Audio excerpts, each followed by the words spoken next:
الحمد لله نحمده ونستعينه ونستغفره ونعوذ بالله من شرور أنفسنا ومن سيئات أعمالنا من يهده الله فلا مضل له ومن يضلل فلا هادي له وأشهد أن لا إله إلا الله وحده لا شريك له وأشهد أن محمدا عبده ورسوله أما بعد فإن خير الحديث كتاب الله وخير الهدي هدي محمد صلى الله عليه وسلم وشر الأمور محدثاتها وكل محدثة بدعة وكل بدعة ضلالة وكل ضلالة في النار. اللهم صل على محمد وعلى آل محمد كما صليت على إبراهيم وعلى آل إبراهيم إنك حميد مجيد.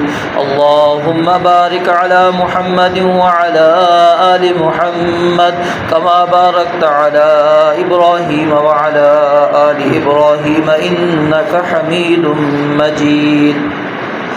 قال الله تبارك وتعالى في القرآن المجيد: فأعوذ بالله السميع العليم من الشيطان الرجيم من همزه ونفخه ونفثه. بسم الله الرحمن الرحيم. قاف والقرآن المجيد بل عجبوا أن جاءهم منذر منهم فقال الكافرون هذا شيء عجيب أإذا متنا وكنا ترابا ذلك رجع بعيد قد علمنا ما تنقص الأرض منهم وعندنا كتاب حفيظ بل كذبوا بالحق لما جاءهم فهم في أمر مريج أفلم ينظروا إلى السماء فوقهم كيف بنيناها وزيناها وما لها من فروج والأرض مددناها وألقينا فيها رواسي وأنبتنا فيها من كل زوج بهيج تبصرة وذكرى لكل عبد منيب ونزلنا من السماء ماء مباركا فأنبتنا به جنات وحب الحصيد والنخل باسقات لها طلع نضيد رزقا للعباد وأحيينا به بلدة ميتا كذلك الخلود كذبت قبلهم قوم نوح وأصحاب الرس وثمود وعاد وفرعون وإخوان لوط وأصحاب الأيكة وقوم تبع كل كذب الرسل فحق وعيد أفعينا بالخلق الأول بل هم في لبس من خلق جديد ولقد خلقنا الإنسان ونعلم ما توسوس به نفسه ونحن أقرب إليه من حبل الوريد إذ يتلقى المتلقيان عن اليمين وعن الشمال قعيد ما يلفظ من قول إلا لديه رقيب عتيد وجاءت سكرة الموت بالحق ذلك ما كنت منه تحيد ونفخ في الصور ذلك يوم الوعيد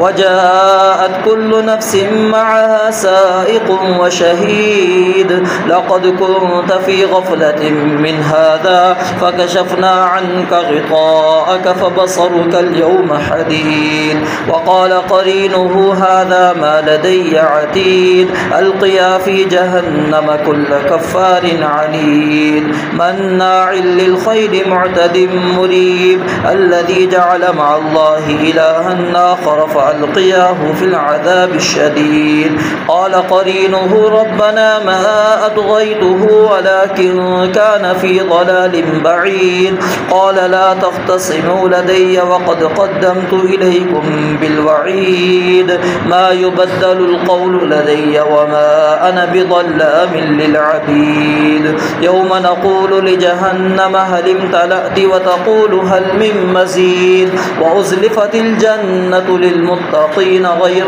بعيد هذا ما توعدون لكل أواب حفيظ من خشي الرحمن بالغيب وجاء بقلب منيب ادخلوها بسلام ذلك يوم الخلود لهم ما يشاءون فيها ولدينا مزيد وكم أهلكنا قبلهم من قرن هم أشد منهم بطشا فنقبوا في البلاد هل من محيص إن في ذلك لذكرى لمن كان له قلب أو ألقى السمع وهو شهيد ولقد خلقنا السماوات والأرض وما بينهما في 6 أيام وما مسنا من لغوب فاصبر على ما يقولون وسبح بحمد ربك قبل طلوع الشمس وقبل الغروب ومن الليل فسبحه وأدبار السجود واستمع يوم ينادي المناد من مكان قريب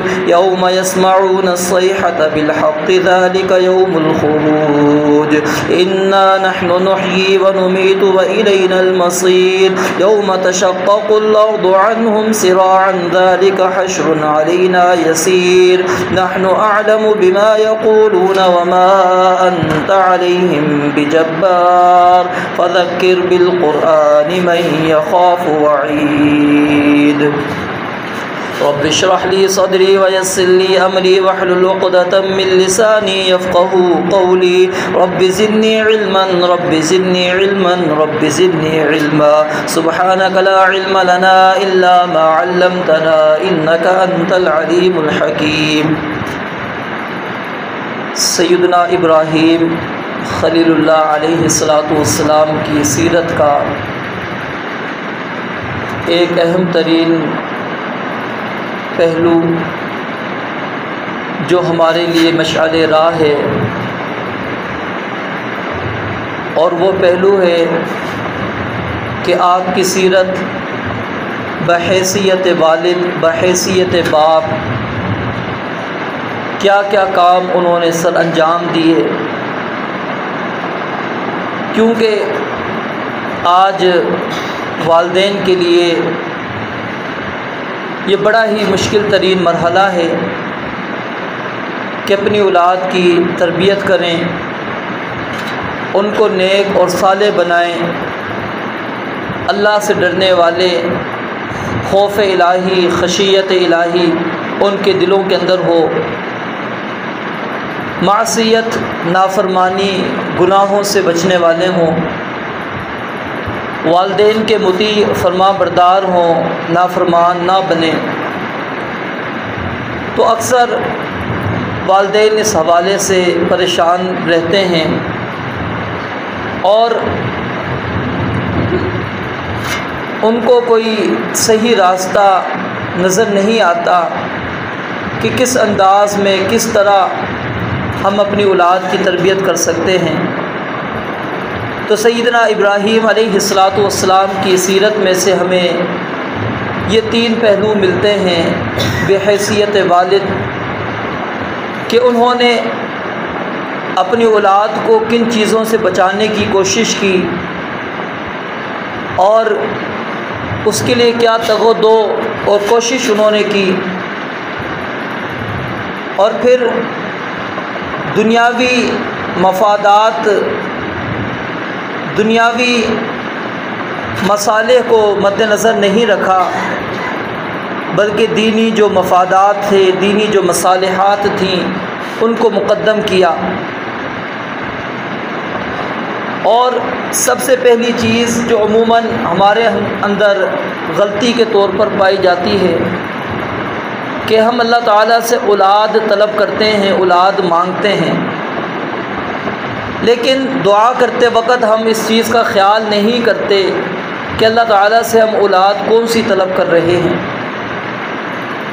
کیونکہ ابتدا ہی ہماری غلطی پر مبنی ہوتی ہے اب جس کو انسان نے بڑی محنت کے ساتھ بڑی کوشش کے ساتھ دعاؤں کے ساتھ حاصل کیا ہو رب سے گڑ گڑا کر اس نے اولاد مانگی ہو اور پھر ایک وقت آتا ہے کہ اسی اولاد سے جان چھڑانے کے لیے انسان دعائیں کر رہا ہوتا ہے وہ بددعائیں اس کو دے رہا ہوتا ہے اپنی جائیداد سے اس کو عاق کر رہا ہوتا ہے، اپنے گھر سے اس کو نکال رہا ہوتا ہے، کیا کبھی ہم نے غور کرنے کی کوشش کی کہ آخر یہی وہ اولاد تھی جس کو ہم نے دعاؤں کے ساتھ حاصل کیا، اور آج ہم ہی خود دعاؤں کے ذریعے سے اس کو اپنے گھروں سے، اپنے مال سے، اپنی جائیداد سے اس کو عاق کر رہے ہیں، ہم اس کو نکال رہے ہیں۔ وجہ کیا ہے کہ ابراہیم علیہ السلام جب ہجرت کے لیے نکلے، انہوں نے اللہ تعالیٰ سے دعا کی تھی، کیا کی تھی؟ رب ہب لی من الصالحین، کہ اللہ مجھے نیک اولاد عطا کرنا، صالح اولاد، نیک اولاد، اے اللہ مجھے عطا کر۔ ہم صرف اللہ سے اولاد مانگتے ہیں، اور خصوصاً اولاد میں سے بھی بیٹا مانگتے ہیں۔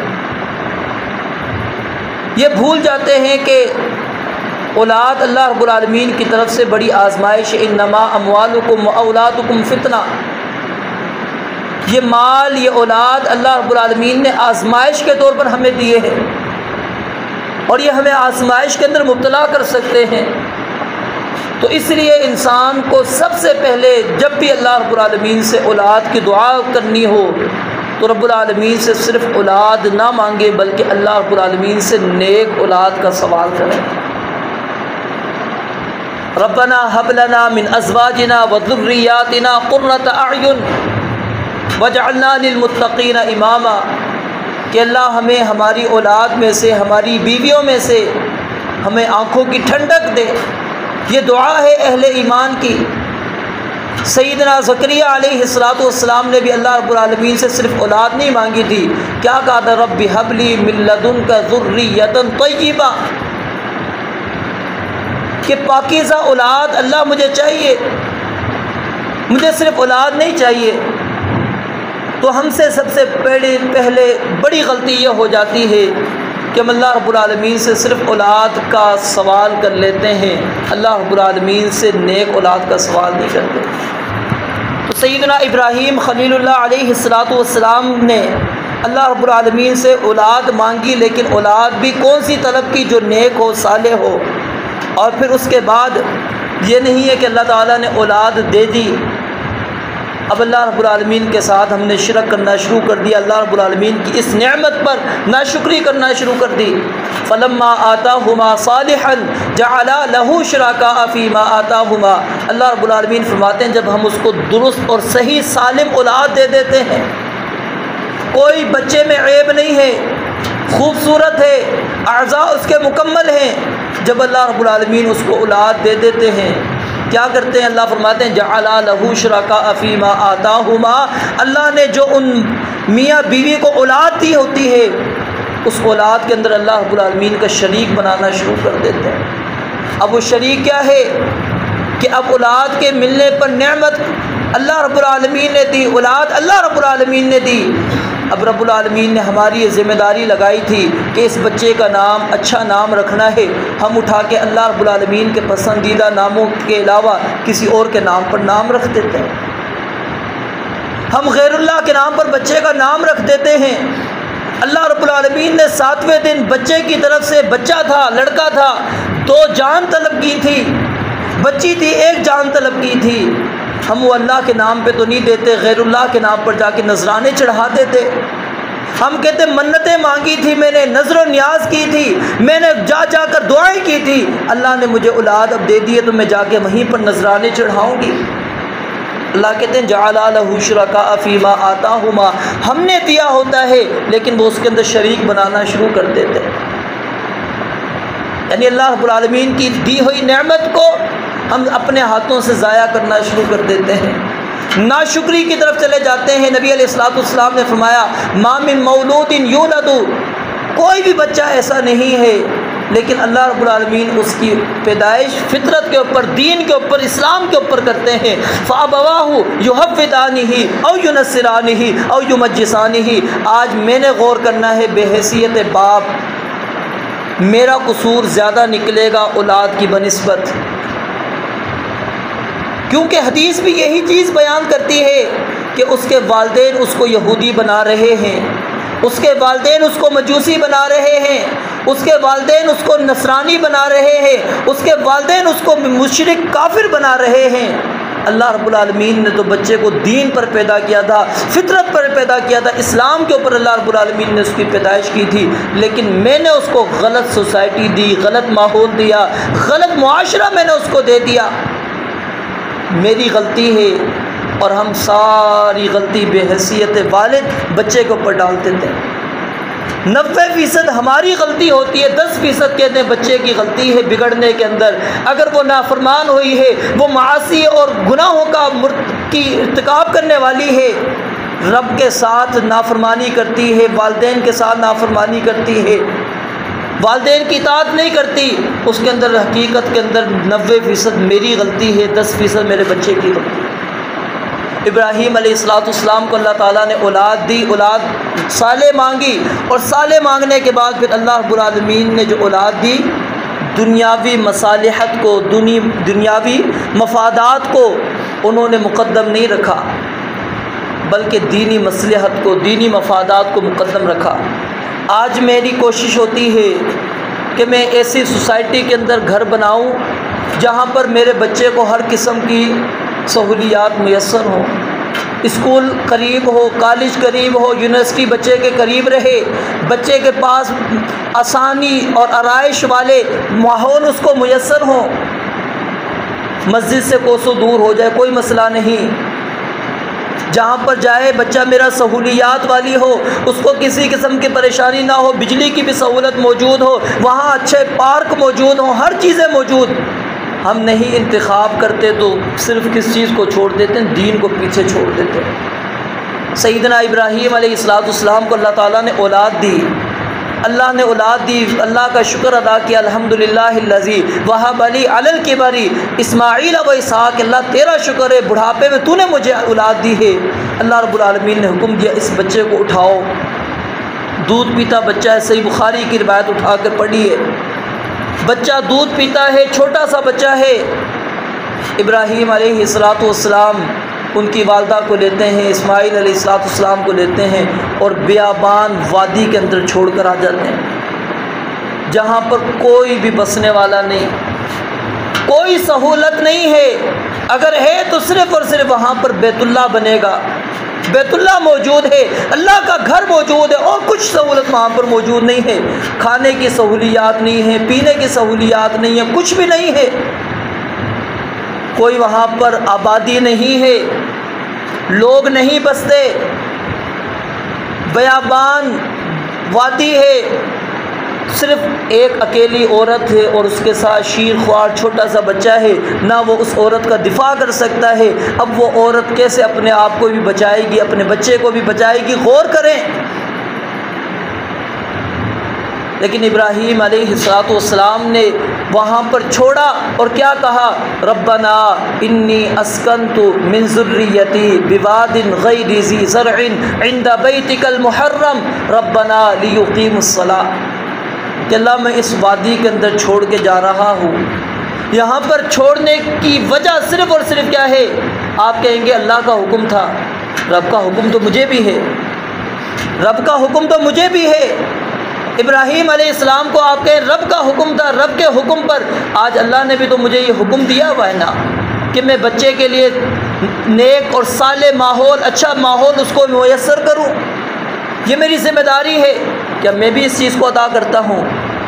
لیکن ابراہیم علیہ السلام نے دیکھیں انتخاب کیا، گئے، چھوڑ کر آ گئے، اور کیا کہا کہ اللہ میں نے صرف اپنی اولاد کو یہاں پر اس لیے چھوڑا، اس بچے کو لیقیم الصلاۃ، تاکہ یہ نماز کو قائم کریں، نماز قائم کریں، یہ مقصد ہے میرا۔ تو میرے بھائیوں، یہ ماحول انتخاب کرنا یہ ہماری جو ہے ذمہ داری ہے، ہم اس کے اندر سستی کوتاہی نہ کریں۔ صرف یہ نہیں کہ اللہ سے نیک اولاد مانگنی ہے، نیک اولاد مانگنے کے بعد اس کو نیک ماحول دینا، اچھا ماحول دینا، اچھی سوسائٹی دینا، مساجد کے قریب رکھنا، مدارس کے قریب رکھنا، نیک لوگوں کی مجلس کے نزدیک رکھنا، یہ ضروری ہے۔ اور نبی علیہ السلام نے اور واضح کئی احادیث اس چیز پر دلالت کرتی ہیں، جو نیک مجلس ہوتی ہے، نیک ساتھی ہوتا ہے، نیک دوست ہوتا ہے، آپ نے حکم دیا ہے فَلْيَنظُرْ أَحَدُكُمْ مَن يُخَالِلْ کہ خلیل دوست انسان کس کو بنا رہا ہے، ذرا غور کرے۔ آپ نے مثال بھی دے کر سمجھائی، ایک عطر فروش ہے، دوسرا بھٹی چلانے والا ہے۔ بھٹی چلانے والا برا انسان ہے، وہاں پر بیٹھیں گے آپ کے کپڑے جلیں گے، آپ کو دھواں آئے گا، بدبو آئے گی، وہاں پر جب تک بیٹھیں گے آپ تکلیف کے اندر رہیں گے۔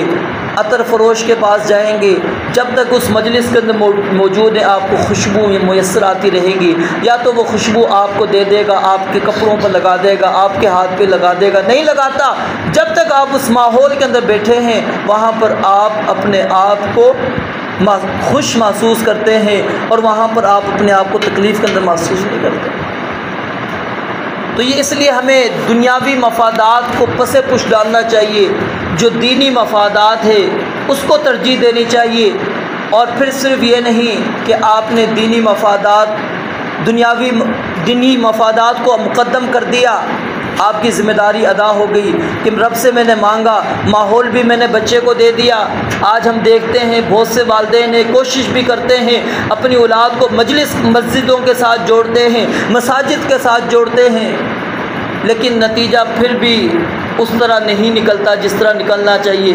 اس کی وجہ کیا ہے کہ ایک اور چیز ہم چھوڑ دیتے ہیں، وہ کیا ہے؟ ابراہیم علیہ السلام نے جگہ چھوڑنے کے بعد رب العالمین سے دعا بھی کی۔ ہم کہتے ہیں کہ بس میری جو ذمہ داری تھی میں کما کے لاتا ہوں، بچے کے اوپر میں نے 10,000 روپے خرچ کر دیے ہیں، اچھی مجلس اس کو میں نے دے دی ہے، مسجد سوسائٹی میں نے اس کو دے دی ہے، اچھے گھر کا میں نے انتخاب کر دیا، میری ذمہ داری ادا ہو گئی۔ نہیں میرے بھائیوں، کثرت کے ساتھ دعا کرنی ہے، فکر مند رہنا ہے، اولاد کے لیے بار بار رب العالمین سے دعا کرتے رہنا ہے۔ سب سے بڑی کمزوری میری یہی ہے کہ میں بے حیثیت والد اولاد کے معاملے میں اس چیز کو پس پش ڈال دیتا ہوں۔ میں کیا کہتا ہوں، نہیں یہ میری ذمہ داری نہیں ہے، یہ بیوی کی ذمہ داری ہے، اس کی ماں کی ذمہ داری ہے۔ حتیٰ کہ بس اوقات ایسے ہوتا ہے کہ وہ بچہ باپ سے بات کرنے کے لیے وقت اس کو چاہیے ہوتا ہے کہ باپ کبھی مجھے وقت دے دے، تھوڑا سا میرے ساتھ کھیل لے، بیٹھ جائے، مجھ سے گفتگو کر لے۔ نہیں، ہم نے دنیاوی کے اندر اتنا اپنے آپ کو مصروف کر دیا، اتنا مصروف کر دیا کہ اپنی اولاد کے لیے ہمارے پاس وقت ہی نہیں ہے کہ ہم اس کے پاس بیٹھ سکیں، کہ جائے کہ ہم اس کے لیے دعائیں کریں۔ یہ چیزیں ہمیں غور کرنی ہے۔ ابراہیم علیہ السلام کی سیرت سے ہمیں یہ بات ملتی ہے۔ اور پھر اسی طرح ابراہیم علیہ السلام نے یہ نہیں کہ ماحول بھی دے دیا، رب العالمین سے دعائیں بھی کر دی، انہوں نے کہا کہ جی میری اب ذمہ داری ادا ہو گئی۔ نہیں، مسلسل تربیت کرتے رہے۔ اور یہاں پر ایک اور چیز ذہن میں رکھیں، یہ نہیں تھا کہ ابراہیم علیہ السلام نے صرف دین کو مقدم کر دیا کہ جی اچھا ماحول دے دیا بس بھول گئے۔ نہیں، احادیث کا مطالعہ کریں، صحیح بخاری کا مطالعہ جا کے کریں، بار بار آتے تھے، وقتاً فوقتاً آتے تھے، اپنے بیٹے کو دیکھتے تھے، اپنی بیوی کو دیکھتے تھے، اور جب چھوڑ کے گئے اس وقت ان کے پاس کھجور چھوڑ کے گئے، پانی چھوڑ کے گئے، اور پھر آتے وقتاً فوقتاً ان کی جو ضروریات تھی ان کا بھی خیال رکھتے تھے۔ ہم یہ سمجھتے ہیں کہ ہم نے دین کو مقدم کرنا ہے تو دنیا کو پس پش ڈال دینا ہے، ذمہ داری سے پیچھے ہٹ جاتے ہیں۔ کوئی بھائی چلا جاتا ہے، جی میں دعوت کے کام میں جا رہا ہوں، دین کے کام میں جا رہا ہوں۔ کہاں جا رہے ہیں؟ جی چلے پر جا رہا ہوں، 4 مہینے کے لیے جا رہا ہوں، سال کے لیے۔ بچوں کا کیا ہوگا؟ اللہ رب العالمین کے آسرے پر توکل پر۔ کیا ابراہیم خلیل اللہ علیہ السلام نے اللہ پر توکل کیا تھا کہ چھوڑ کے چلے گئے یا کچھ بھی بیوی بچے کو نہیں دیا؟ نہیں، پہلے دیا، ان کو پانی بھی دیا، کھجور بھی دی، اور بار بار وقتاً فوقتاً آتے بھی تھے، ان کی ضروریات کو بھی پورا کرتے تھے۔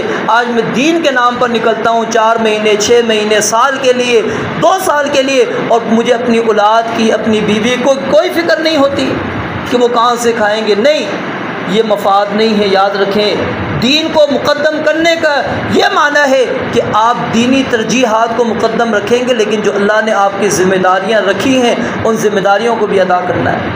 اور پھر صرف یہ نہیں کہ ابراہیم علیہ السلام نے بیٹے کی شادی تک کا معاملہ رکھا ہو کہ آتے گئے بیٹا بڑا ہو گیا، جوان ہو گیا، اب شادی شدہ ہو گیا، چھوڑ دیں۔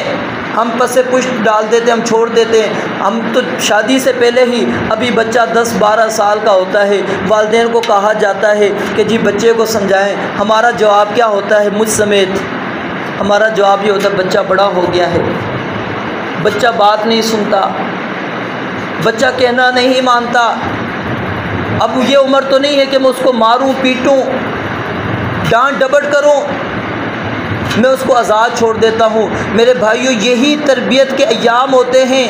وہ جب چھوٹا تھا، 7 سال کا تھا، 10 سال کا تھا، اس کو ابھی پتہ نہیں تھا معاشرے کا۔ اب وہ جب 10 سال سے اوپر آیا ہے، اب اس کی سوسائٹی تبدیل ہونا شروع ہو رہی ہے، اب اس کے دوست بنیں گے، وہ کالج میں جائے گا، یونیورسٹی میں جائے گا، دوستوں کے ماحول کے اندر آئے گا۔ اب اچھے برے دوست اس کو نہیں پتہ۔ یہ 10 سال سے لے کر یہ 18-20 سال کی جو عمر ہے، یہ 10 سال یہ یاد رکھیں، یہ انتہائی اہم ہوتے ہیں بچے کے۔ یہاں پر تربیت کی زیادہ ضرورت ہوتی ہے۔ ہم اسی مرحلے کے اندر آ کر بچے کے اوپر ڈال دیتے ہیں کہ بچہ میری بات نہیں مانتا، بدتمیز ہو گیا ہے، بات بات پہ لڑائی کرتا ہے، میں اس کو ڈانٹوں، آنکھ دکھاتا ہے مجھے۔ یہ واقعی ہم جانتے ہیں ہماری اولادوں کے اندر چیزیں موجود ہیں، تو کیا اس کی وجہ سے میں اپنی ذمہ داری کو چھوڑ دوں؟ ابراہیم علیہ السلام بیٹے کی شادی ہو گئی، آئے وقتاً فوقتاً چکر لگایا، بیوی گھر پہ موجود تھی، اسماعیل علیہ السلام موجود نہیں تھے۔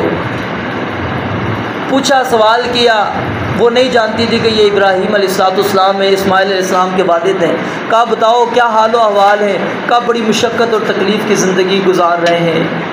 کہا تمہارے شوہر کا ہے؟ اس نے بتلایا سارا واقعہ بہرحال۔ کہا کہ چلو اس کو آئے تو میرا سلام کہنا، اور کہنا کہ اپنی چوکھٹ جو ہے اس کو تبدیل کر دے۔ اسماعیل علیہ السلام جب آئے تو ان کو خوشبو محسوس ہوئی کہ پتہ لگا کوئی گھر کے اندر آیا ہے۔ کہا کوئی آیا تھا؟ کہا ایک بوڑھا بندہ آیا تھا، اس نے اس طرح پوچھا، میں نے اس طرح جواب دیا، اور اس نے مجھے یہ بات کہی اور تمہیں سلام کہا ہے، کہا کہ تمہیں طلاق کے چلی جاؤ۔ وہ میرے والد تھے۔ پھر کچھ عرصے کے بعد آئے، پھر اسی طرح دوسری بیوی سے ملاقات ہوئی۔ اب دیکھیں یہ شادی کے بعد حالات کا جائزہ لے رہے ہیں، چھوڑا نہیں ہے بچے کو۔ یہ نبی کی اولاد ہے، وہ نبی ہے خود۔ آج میری اور آپ کی کیا گارنٹی ہے؟ نہ میں نبی ہوں، نہ میری اولاد نبی ہے، نہ میں نیک ہوں، نہ میری اولاد نیک ہے۔